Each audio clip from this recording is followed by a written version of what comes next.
narrow legged, toe lifted glute bridge. So this is gonna be a great way to not only get into your hamstrings and your glutes, but it's also gonna make your adductors, your inner thighs really engage and keep you in a nice tight position. So you're gonna come down onto your back, you're gonna plant your feet, so your heels are lifted, or your toes are lifted, so your heels are planted. What this does is it transfers the chain of pressure through the calf into the hamstrings and glutes, versus on your tiptoes, it's gonna go through the ankles, shins, and quads. So being really intentional about digging the heels in versus the toes is really purposeful. You're gonna tuck your tailbone underneath you, engage to the center of your abs. Again, we're not pulling the belly button to the spine, we're not sucking in, we are condensing the space by lifting that tailbone up and already feeling the engagement in your glutes here. When you're ready, you're gonna inhale, lift.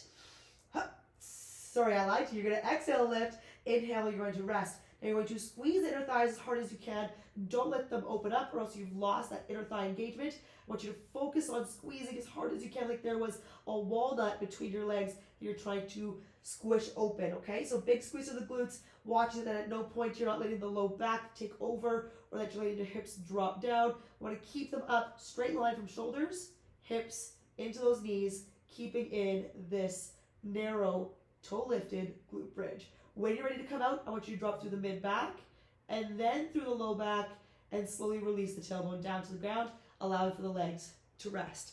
That is your narrow toe lifted glute bridge.